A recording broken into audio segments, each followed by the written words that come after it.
Hi, we're the Brights coming to you live from our studio here in Houston, Texas. Yes.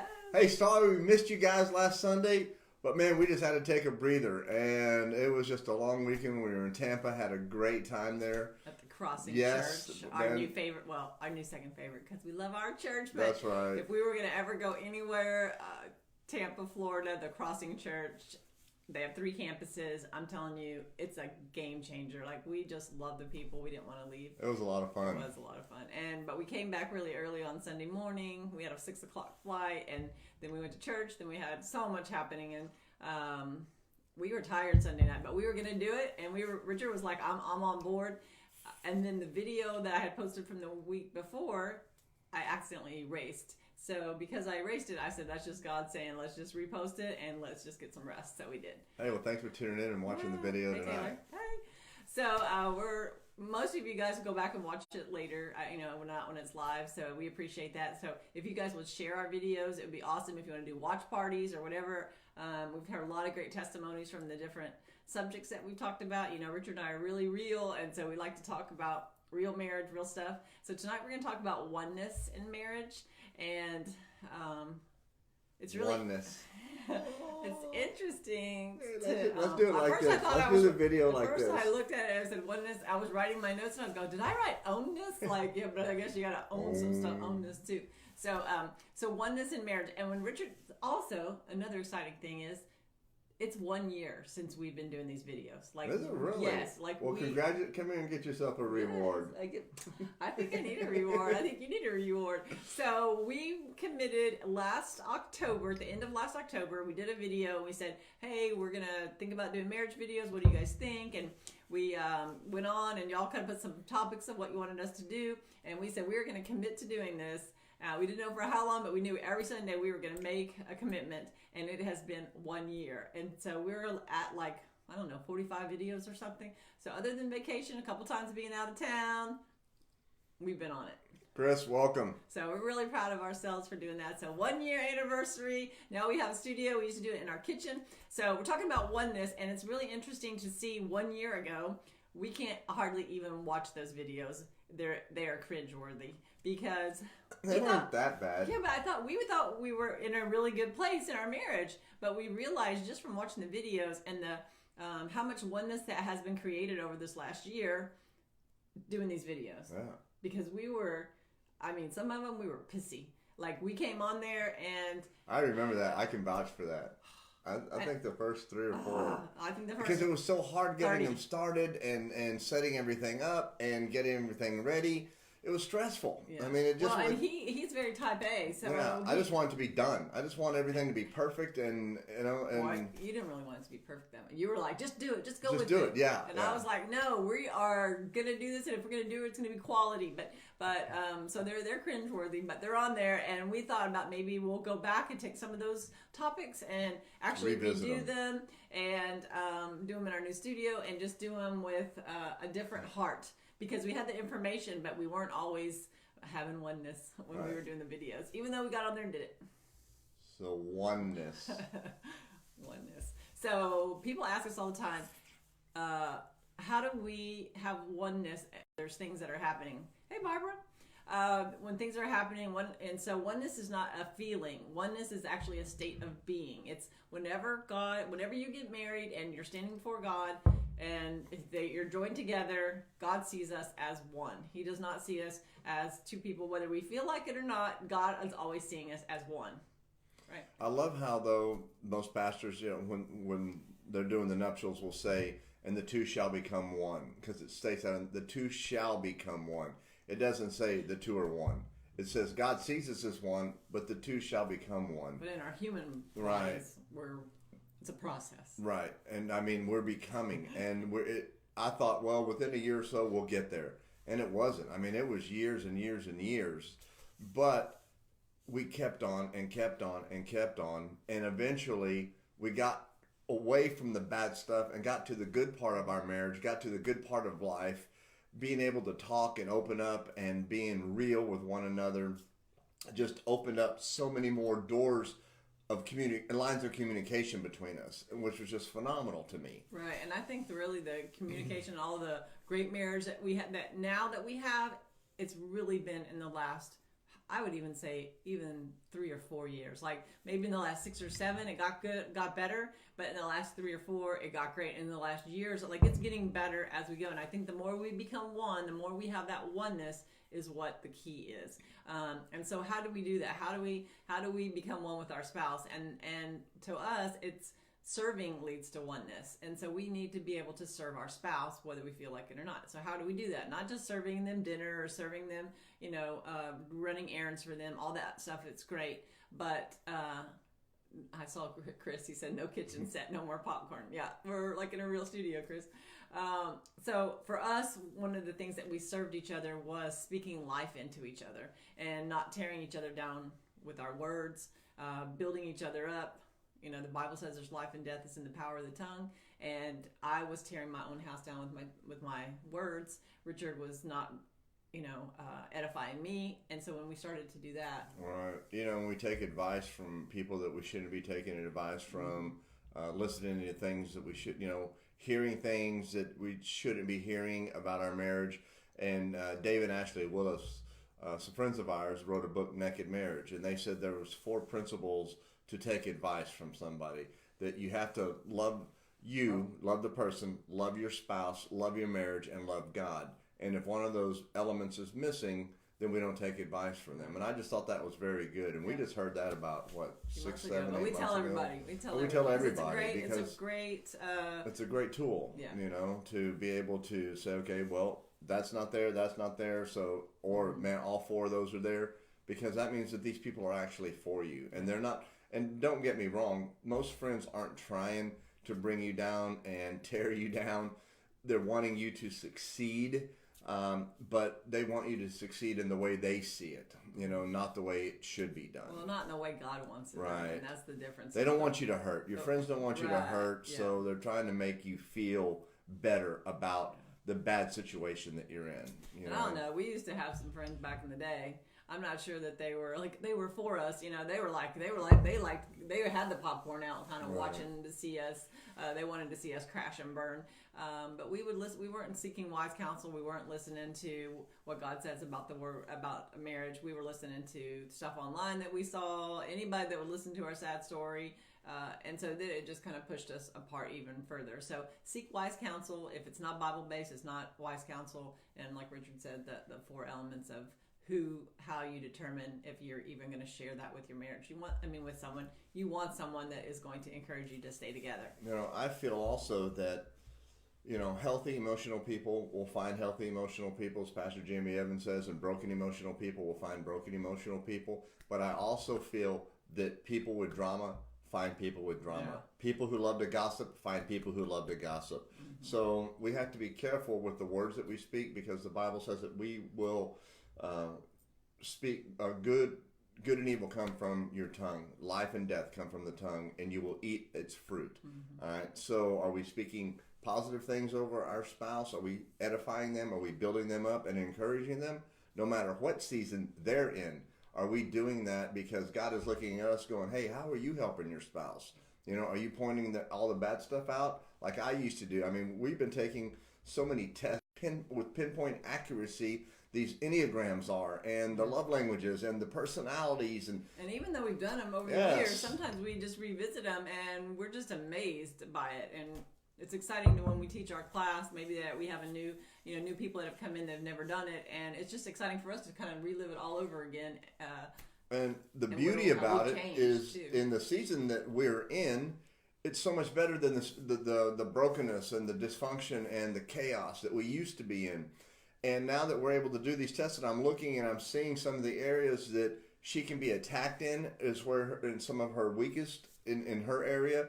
And the Enneagram are the areas that, man, I kept pushing buttons in, and that I wasn't trying to, hey, let me take those off the table, so that, man, she's not dealing with any of these feelings right here. Triggers, you were right. I was just pinging her triggers. She's pinging my triggers, and we don't understand. And we're like, what's the matter with you? Why you keep fighting? Why we keep it?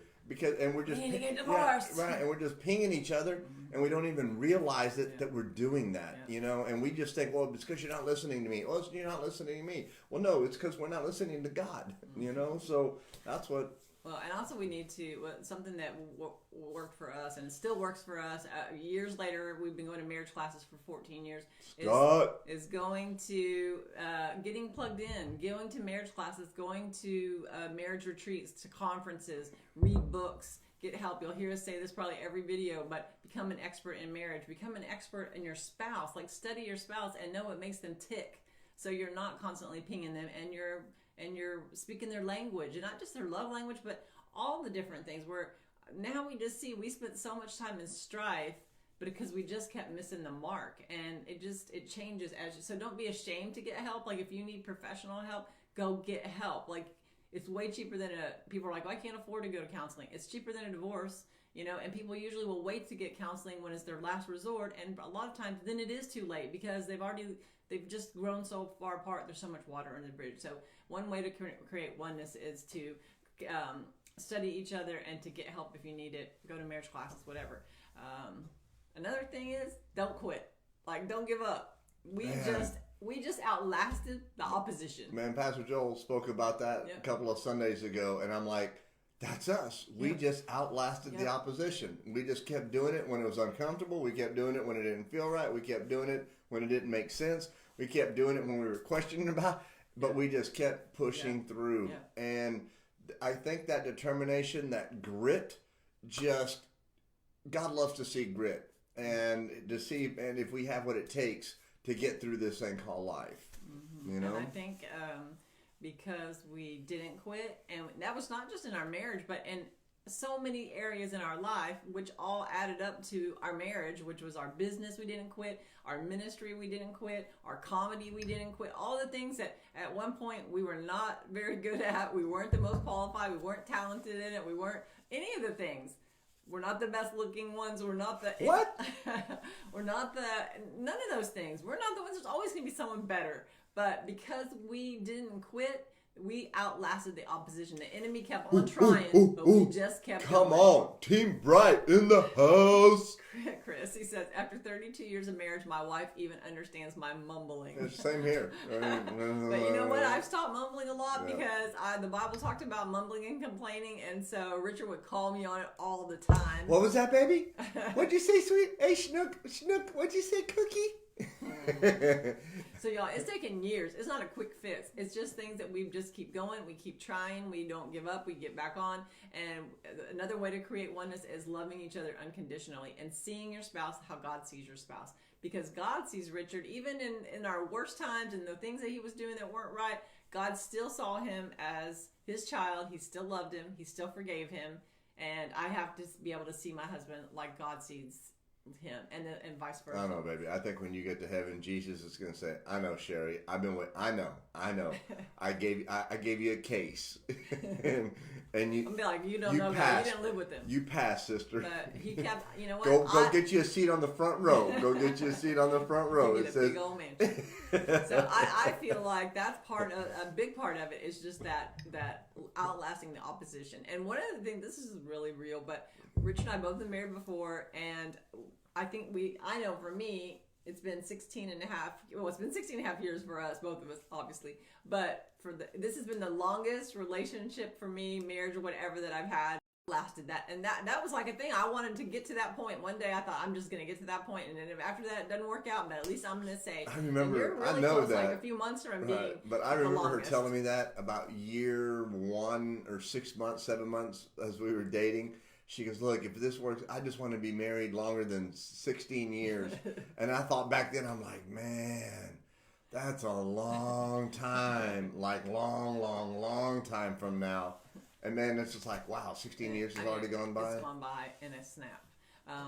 So another thing is to celebrate your differences. We talk about that sometimes on these videos about, we have different love language, personality types. We have different tastes. We like different kinds of food. We have different hobbies. We need to celebrate our differences. We need to be able to look at them. We cannot make our spouse just like us. If they were just like us, they don't need us.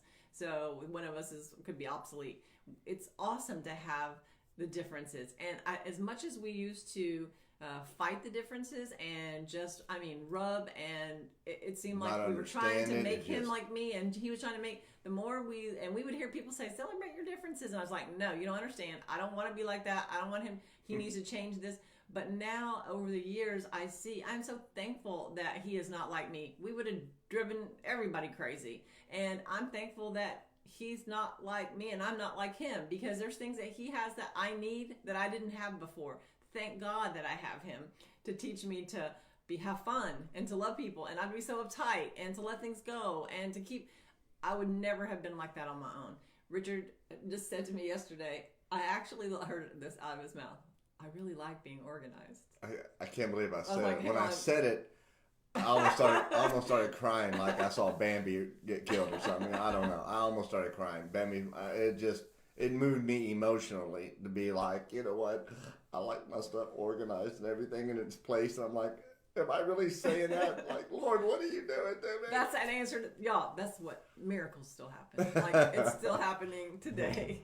So we just, keep on with each other, keep loving each other, keep just believing in each other and not always trying to change each other, and trusting God and not putting all your trust and all your stuff into this other person and trying to do that. God worked it out. Like, I tried it on my own strength to do things, to make Richard this way, and it never worked. He just kept pushing back. And the more he tried to make me like that, the more I pushed back. But when we just really let it go and just started trusting God, God started working it all out.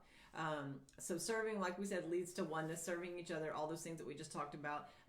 Some of the things we've done over the years, some we're doing now, some we've done over the years, different seasons, but things like we used to walk together every morning. We would get up before the kids. Remember how we used to walk? And when the kids were little, sometimes they were either still asleep or they were had already gone to school. But we would just walk together. We would walk the whole neighborhood and just talk to each other, and that was our time to be together. It was walking together. Sometimes it's cooking dinner together. That creates oneness. Just having that time. We need time every day to connect. And ours is waking up in the morning, and that's our prayer time. Like, that's huge. Yeah. I look forward to that every day. Yeah. And I remember when I used to not. I'm gonna get up and go. Time to go. Like, okay, you still praying? You've been praying for 15 minutes. I thank God you prayed yesterday, and He heard you yesterday too. Time to go. You don't have to keep going over. Like, He knows. But now, and we just lay in bed in the morning. We tried doing the whole like having a Bible study, but it was just really fake, and we tried doing that. So we need happy Jesus time. We don't need crazy fake Jesus time. We need to really break just through raw, some stuff, vulnerable stuff with just he and I. And so we just set our alarm early in the morning, earlier than we normally would get up, and that's just our time in the morning. It's amazing how it will change your marriage and how it creates oneness. Exercising together. We've had different seasons in our life where sometimes we'll go to the gym all the time together. We're not doing that so much now because your schedule's a little different, but we've had those seasons where sometimes it's just going and just being together, finding those things in common that you can do together.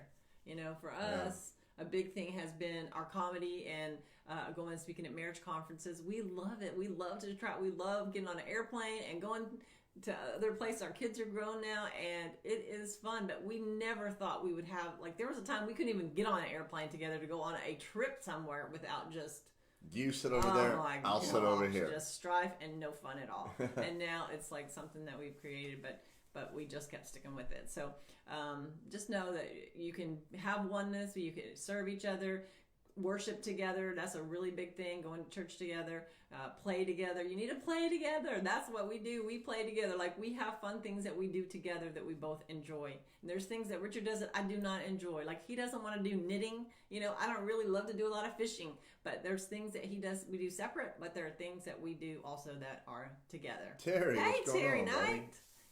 We need a bright night. That's right, bright night. I miss those. Yes. And so, like you said at the beginning, go ahead. I sent Terry a text and I said, man, I saw you the other day and you were leaving good. And he goes, where was I leaving? And I looked at it and I go, oh, looking. Sorry, I meant to say looking. But looking good. Where'd you see him? On the Facebook, that picture that you showed me. His beard was all trim. So that's funny that you said that, because I think we've told this before, but Richard, be careful when you text, because Richard texted me, it was like a couple years ago, and I was in the bank, and so we were running errands, and I ran in, and he was waiting for me, and he texts me, and he's like giving me this like Rico Suave look, like, baby. And she's reading the text, looking at me like I'm... Like, I don't get it, and I'm like, huh? And so he thought he was sending me this this message that said, "Baby, you look delicious," and it said, "Baby, you look delirious." So, hey. Yeah, and I haven't learned, obviously. Yeah. So oneness, like we said at the beginning, is not a feeling. We have to feel like it or not, because God still sees us. God always sees us as one, and so we need to. That's right. Do that. So I'm trying to make the video shorter than normal, y'all. It's 20 minutes. We did really good. Downtown Abbey together? I wish.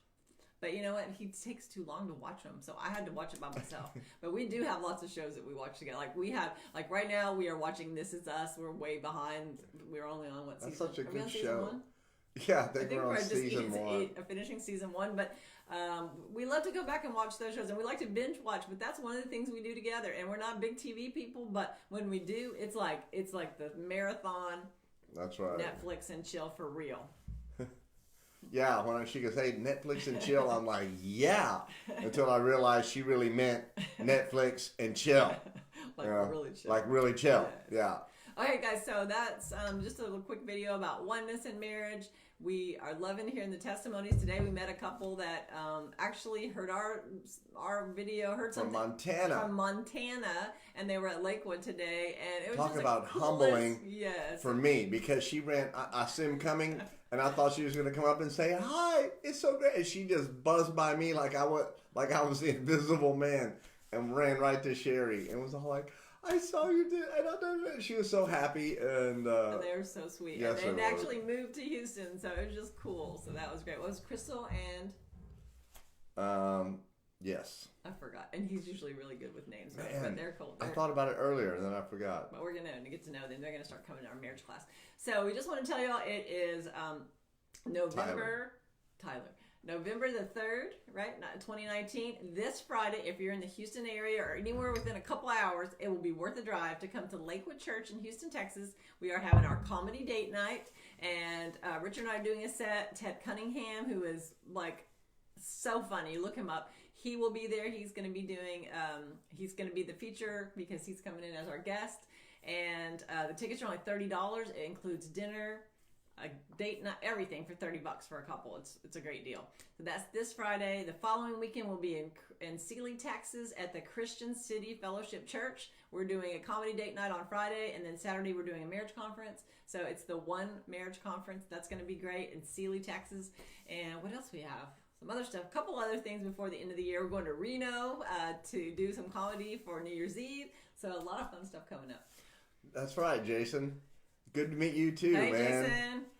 You guys were amazing. It was. You guys were amazing, and y'all are doing something awesome there. Really and Pastor Wade and Heather are just phenomenal, and the whole crew, the congregation, just welcomed us with open arms. I mean, we felt like we were part of that community. Yes. And if we felt like that, I can only imagine how your visitors that are showing up are feeling. Yeah, so, Jason, keep up the great work, man. I haven't even made a post about the weekend because I realized I was so busy enjoying everyone and all the people and loving that I didn't even take a picture, which for me is a miracle. Like, I did not take one picture, but some other people posted pictures, so now I'm going to take those, but I need to make a post about that. Chris, I'm believing we're going to be in San Francisco. Oh my goodness. So keep talking about us, and man, you'll see. We'll be there. Speak it out. So thank you guys. Please share our videos. We also have a YouTube page called The Real Brights. So we're just kind of dumping those videos on there too. You can watch them on Facebook, but if you could subscribe to our channel, we would like to really have a real YouTube channel because I think it's super cool, and why not have one that's all about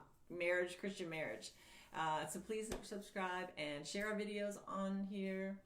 That's it. So man, we're praying for you guys, and we'll see you next Sunday. Appreciate y'all. Thank you. Hey, Gail, we saw you. Gail came to visit. I know. Oh, you saw her? Okay. I did. Yes, that was so awesome, and you're so welcome to come, Gail. We thank you that you came, and we hope you'll come every Sunday. Sunday, Marriage Rocks at Lakewood Church. 10:15, yes, 4th floor. Every Sunday. So that's it. Peace out. Love y'all. Blessed week.